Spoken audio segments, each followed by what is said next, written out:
Patiala house court ने terror funding case में मोहम्मद सलमान, मोहम्मद सलीम, आरिफ गुलाम और बशीर हुसैन को बरी कर दिया है।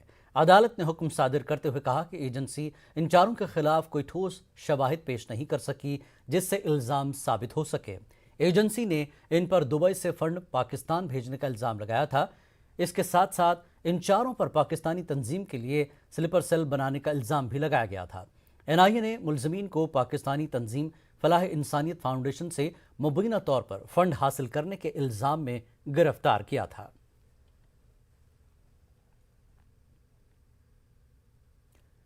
शिमाल मशरक दिल्ली तशद्दुद मामले पर सुनवाई के दौरान कड़कड़नुमा कोर्ट ने अहम तबसरा किया है। कोर्ट ने डिप्टी कमिश्नर और कमिश्नर ऑफ पुलिस को आगाह करते हुए कहा कि इस बार अगर जांच हुक्काम किसी मामले में समाअत टालने की बात करते हैं तो DCP और कमिश्नर ऑफ पुलिस पर जुर्माना लगाया जाएगा।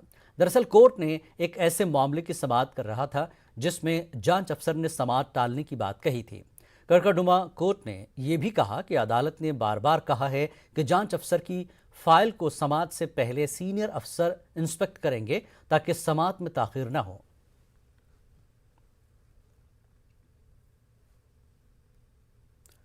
दिल्ली में हज के ताल्लुक से वजारत अक़लियती उमूर की मीटिंग हुई। हज कमेटी ऑफ इंडिया व दीगर मुतल्लका अहदेदार शामिल हुए। मरकजी वज़ीर मुख्तार अब्बास नकवी ने कहा कि उम्मीद है कि 2022 में कोरोना अहद से पहले जिस तरह हज हुआ करता था उसी तरह हज होगा। हज 2022 का बाज़ाब्ता ऐलान नवंबर के पहले हफ्ते में किया जाएगा। आज़मीन को वैक्सीन की दोनों डोज लेने होंगे।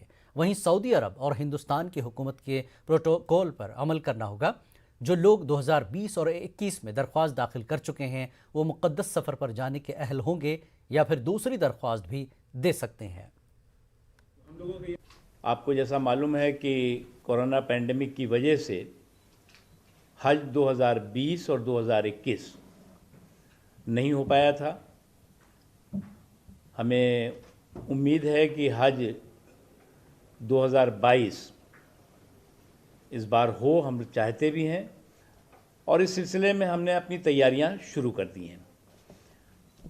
मोटा मोटा जो हज 2022 के लिए जो हिंदुस्तान से हज यात्री जाएंगे उन्हें वैक्सीनेशन का दोनों डोज ज़रूरी है। उसके अलावा जो उस वक्त जिस वक्त हज होगा 2022 उस वक्त जो सऊदी सरकार का पैंडेमिक प्रोटोकॉल या जो भी प्रोटोकॉल होगा वो और भारत सरकार का, उस दोनों प्रोटोकॉल को मद्देनज़र रख करके ही जो एप्लीकेशंस हैं उनका प्रोसेस होगा। हमारी उम्मीद है कि इस बार भी हज यात्री जाएंगे और हज 2022 का official announcement first week of November में कर दिया जाएगा और उसी अनाउंसमेंट के साथ ही ऑनलाइन एप्लीकेशंस लेने की भी प्रक्रिया शुरू होगी। अप्रॉक्सीमेट 3000 महिलाओं ने बिना महरम हज यात्रा के लिए अप्लाई किया था। उनकी एप्लीकेशंस जो 2020 की और 21 की है वो एलिजिबल होंगी 2022 में भी जाने के लिए उसी एप्लीकेशन पे। उसके अलावा जो नई एप्लीकेशंस वो देंगी वो भी उनको जो है बिना लॉटरी के उनको जाने की सुविधा रहेगी और वो जा पाएंगी। और इस बार जो है वो जो भी हज यात्री भी जाएंगे उनको हेल्थ और हाइजीन पर विशेष जोर देगा। जो हमारी ट्रेनिंग होंगी उन ट्रेनिंग में भी हम उस ट्रेनिंग के प्रोसेस को भी हम एक्सपेडाइट कर रहे हैं और जल्दी शुरू करने जा रहे हैं। दिल्ली के नायब वज़ीर आला मनीष सिसोदिया का 100 करोड़ वैक्सीन लगाने का हदफ पूरा करने पर बड़ा बयान सामने आया है। मनीष सिसोदिया ने मोदी हुकूमत पर तंज करते हुए कहा कि अगर हुकूमत बैरून ममालिक में वाहवाही लूटने के लिए वैक्सीन बाहर न भेजती तो 100 करोड़ का हदफ 6 महीने कबल ही हासिल हो जाता। भारत में जहां दो वैक्सीन बनना शुरू हो गई थी, एक लंबे समय तक भारत सरकार इस तथ्य को इग्नोर करती रही कि भारत के लोगों को भी वैक्सीन की ज़रूरत है। जब ये इतिहास लिखा जाएगा कि 100 करोड़ लोगों को वैक्सीन लगी, तो ये सवाल भी इसमें उत्तरित होगा कि 100 करोड़ लोगों को वैक्सीन लगाने में इतनी देर क्यों हुई, जबकि देश के पास वैक्सीन थी। और विदेशों में तालियां बजवाने के लिए केंद्र सरकार विदेशों में हमारी वैक्सीन भेजती रही कई महीने तक।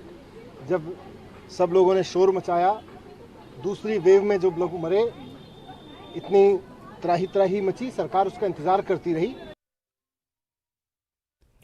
जम्मू कश्मीर में टारगेट किलिंग और सन 1947 में पाकिस्तानी कबायलियों के जम्मू कश्मीर पर किए गए हमले के खिलाफ आज श्रीनगर में एहतजाज मुनज़्ज़म किया गया। सियाह पट्टी बांधकर एहतजाजी सड़कों पर उतरे। उन्होंने पाकिस्तान को मुतनब्बे किया कि कश्मीर के रिवायती भाईचारे से न उलझे। ख्याल रहे कि 22 अक्टूबर 1947 को पाकिस्तानी कबायली जम्मू कश्मीर में घुस आए थे और उन्होंने यहाँ के अवाम पर जुल्म ढाए थे। आप कहाँ तक मार्च कर रहे हैं? माइनॉरिटीज़ को लेके एक क्रिमिनल साइलेंस इख्तियार की है, मगर आज आप सब लोगों ने देखा किस तरीके से कश्मीरी जोग दर जोग आके उनको खराज अकीदत पेश किए, जो अभी रिसेंटली माइनॉरिटीज़ को टारगेट किया गया। और आज के दिन हम मकबूल शेरवानी जी को भी श्रद्धांजलि दिए हैं अंदर SKICC में।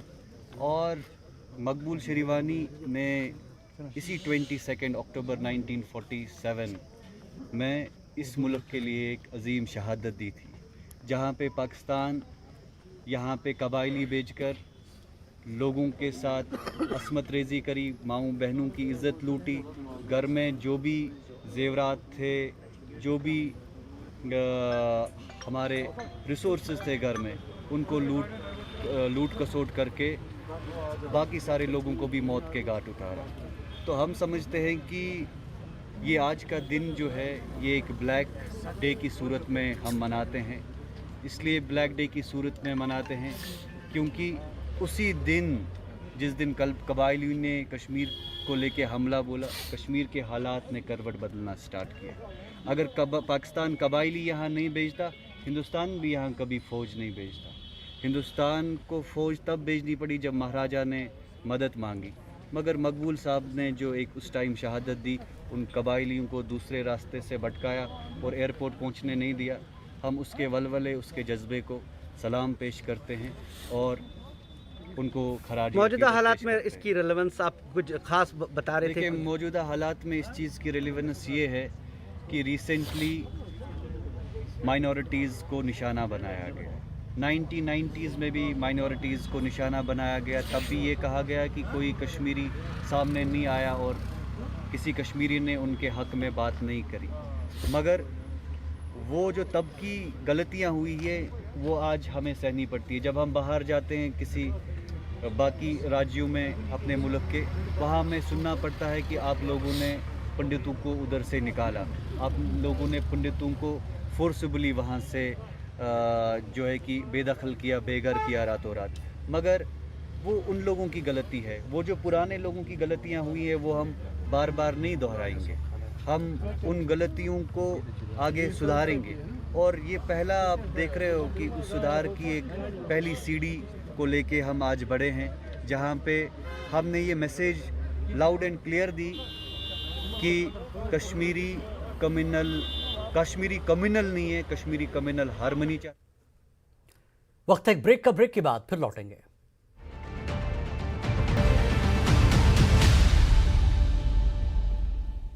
खबरनामे में एक बार फिर आपका खैर मकदम है। उत्तर प्रदेश के वज़ीर आला योगी आदित्यनाथ ने आज कई प्रोग्रामों में शिरकत की। वहीं लखनऊ में वज़ीर आला पसमानदा तबकात के इजलास से खिताब किया। पंचायत भवन में योगी आदित्यनाथ नोनिया समाज और यादव समाज के पसमानदा तबकात से खिताब किया। ये दोनों इजलास मिशन 2022 के तहत मुनक्किद किए गए थे। ख्याल रहे कि रियासत में तकरीबन 52% दीगर पसमानदा ज़ात जबकि तकरीबन 9% यादव वोटर हैं। 2014 के पहले देश की स्थिति क्या थी?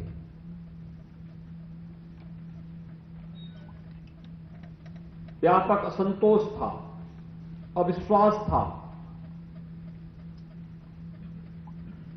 रोज एक नया घोटाला आ जाता था। जनता के मन में व्यापक असंतोष और आक्रोश था।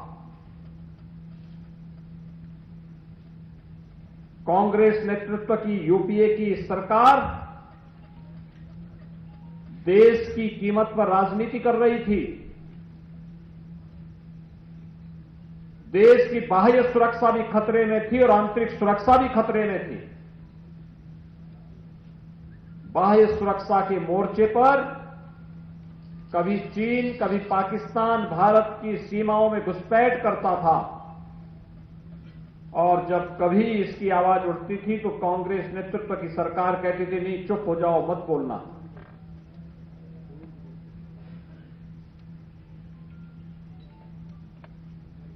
आंतरिक सुरक्षा की स्थिति, जगह जगह आतंकवाद सिर चढ़ करके बोलता था।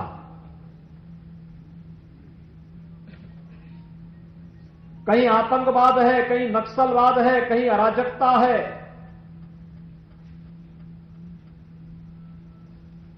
और समाजवादी पार्टी की सरकार के समय तो आपने देखा होगा, उस सरकार के समय आतंकवादियों ने मध्यकाल की याद ताजा कर दी, जब मंदिरों पर, मठों पर हमले होते थे। बृहद हिंदू समाज की भावनाओं को कुठाराघात करके रौंदा जाता था और यह दृश्य कहीं देखने को मिल रहा था, समाजवादी पार्टी की सरकार के समय देखने को मिल रहा था। थाने तहसीलें बिक चुकी थी, गिरवी रख दी थी। समाजवादी पार्टी के कार्यकर्ता या फिर बहुजन समाजवादी पार्टी के कार्यकर्ता, जब उनकी सरकार थी, केवल लूट मचाए हुए थे। और उन स्थितियों में प्रधानमंत्री मोदी जी ने 2014 में नारा दिया था, सबका साथ और सबके विकास का। भाइयों बहनों, ये नारा एक हकीकत में बदली। वजीर आजम नरेंद्र मोदी ने आज कौम से खिताब किया। अपने खिताब में पीएम ने 100 करोड़ वैक्सीनेशन की तकमील को गैर मामूली कारनामा करार दिया। उन्होंने कहा कि यह सिर्फ आदाद नहीं बल्कि नए भारत की तस्वीर है। उन्होंने कहा कि नया भारत मुश्किल निशानों को हासिल करना जानता है। उन्होंने कहा कि टीकाकारी मुहिम की कामयाबी इसकी तनकीद करने वालों को जवाब है। वजीर आजम ने टीकाकारी मुहिम की कामयाबी को मुल्क की कामयाबी करार दिया। टीकाकारी मुहिम में किसी किस्म का कोई इम्तियाज नहीं बरता गया। वैक्सीन के दौरान वीआईपी कल्चर नहीं चला। सबको एक जैसी वैक्सीन मिली, जिसके लिए हिंदुस्तान की दुनिया भर में सताइश हो रही है। मुल्क में उमंग व खुशी है। वैक्सीन को लेकर तरह तरह के सवाल भी उठ चुके हैं। इसके बावजूद भी कई बार एक दिन में 1 करोड़ से ज्यादा टीके लगे। कोविड वैक्सीनेशन में आज देश को इतने कम समय में 100 करोड़ तक पहुंचाया है। कितनी ही बार हमारे देश ने एक दिन में 1 करोड़ टीकाकरण का आंकड़ा पार किया है। ये बहुत बड़ा सामर्थ्य है, प्रबंध कौशल है, टेक्नोलॉजी का बेहतरीन इस्तेमाल है, जो आज बड़े बड़े देशों के पास भी नहीं है। साथियों, भारत का पूरा वैक्सीनेशन प्रोग्राम विज्ञान की कोख में जन्मा है। इस पूरे अभियान में हर जगह साइंस और साइंटिफिक अप्रोच शामिल रही है। हमारे सामने चुनौती मैन्युफैक्चरिंग को लेकर भी थी, प्रोडक्शन को स्केल अप करने की भी थी। इतना बड़ा देश, इतनी बड़ी आबादी, उसके बाद अलग अलग राज्यों में, दूर दराज इलाकों में समय से वैक्सीन पहुंचाना, ये भी किसी भागीरथ कार्य से कम नहीं था। लेकिन वैज्ञानिक तौर तरीकों और नए नए इनोवेशन से देश ने इस चुनौतियों के समाधान तलाशे। साथियों, आज चारों तरफ एक विश्वास है, उत्साह है, उमंग है।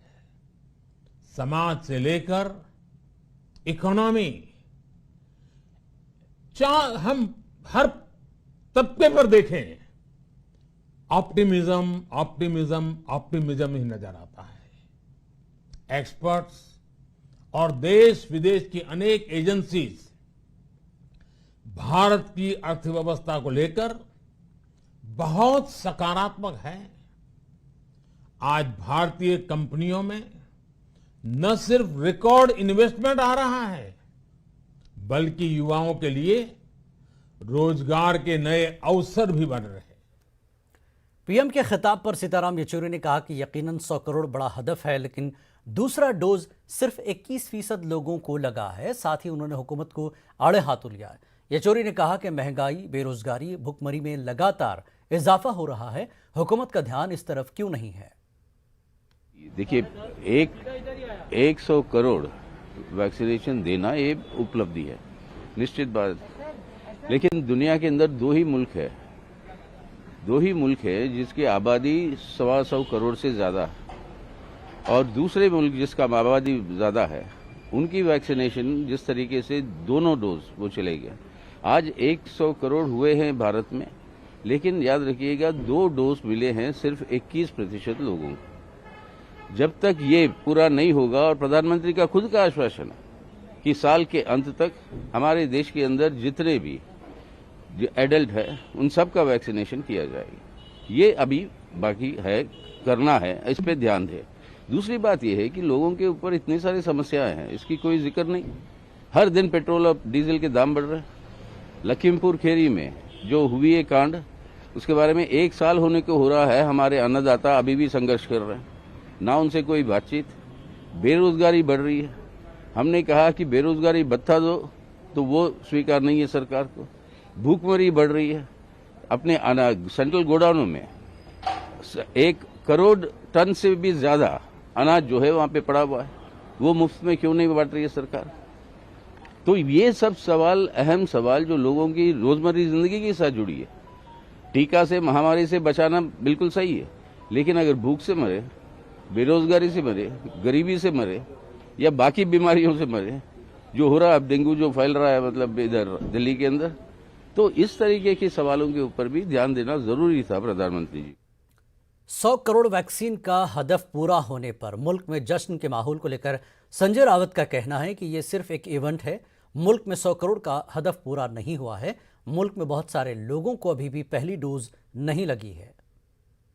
100 करोड़ हो गया, लेकिन कुछ लोग बोल रहे हैं कि 100 करोड़ नहीं हुए हैं। एक इवेंट चल रहा है। अगर 100 करोड़ हुए हैं तो जरूर ये देश के लिए गौरव की बात है। लेकिन लोग कहते हैं कि 33 करोड़ हो गए हैं। कुछ लोगों को दूसरा डोज नहीं मिल रहा है, वैक्सीन नहीं मिल रहा है। फिर भी अगर हमारे सरकार ने उसका एक सेलिब्रेशन करने की तैयारी की है तो करने दो, हम भी उसमें शामिल हो जाएंगे। देश है। खबरनामे में फिलहाल इतना ही। आदाब।